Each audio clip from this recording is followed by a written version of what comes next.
You don't have to believe your thoughts. I'm going to say that again. You don't have to believe your thoughts. There is a common misconception and an idea that we are our thoughts. If you feel angry or you feel sad, you say, I am a sad person, I'm an angry person.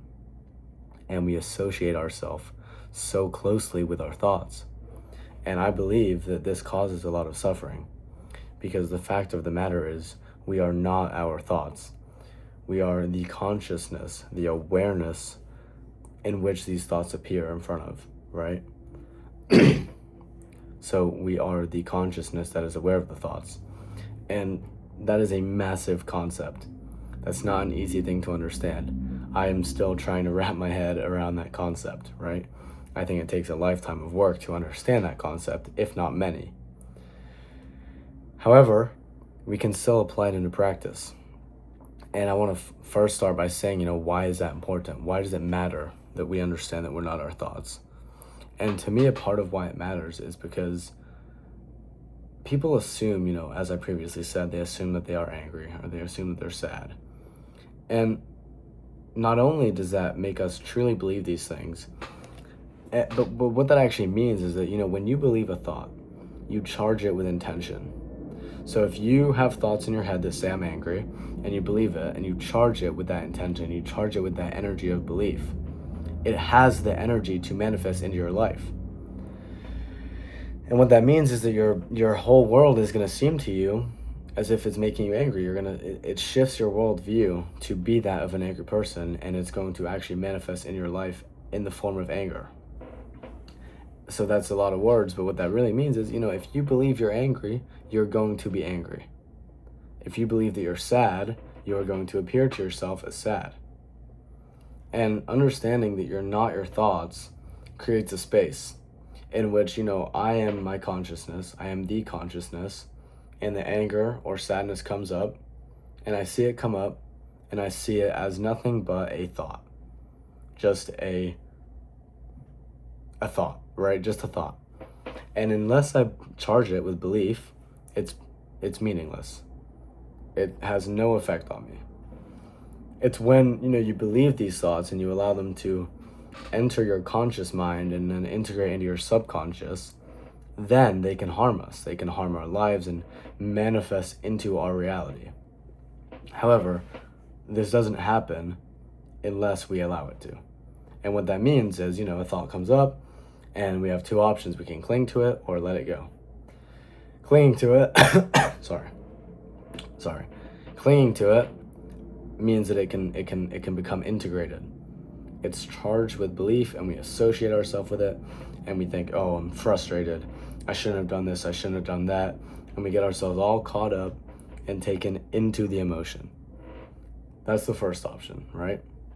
Sound familiar? It's how all of us live our lives. The second option is you see a thought come up. You see a thought, oh, she shouldn't have done this thing. She hates me. Come up. Do I have to believe it? Not really. Let it go. And, the state of letting it go is actually as simple as realizing, oh, this thought came up. That's it. The thought came up.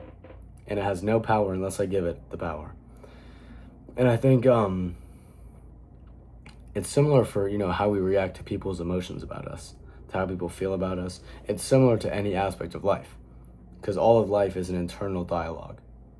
It's all about how we react to these situations, and it's all internal, and we have the opportunity to just let it go.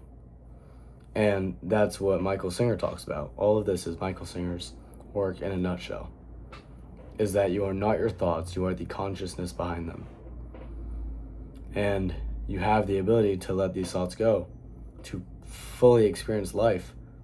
And, you still have thoughts, right? But you just know, you have a deeper awareness that you don't have to fall into them.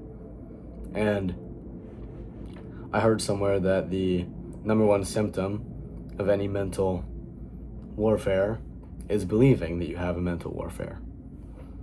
Without that belief, you just see it as a wave. And I want to end and finish off by using a metaphor that we associate ourselves with a wave. And we must come to realize that we are the whole ocean.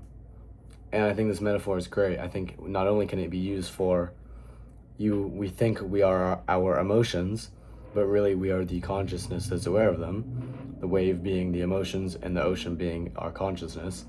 But also I think,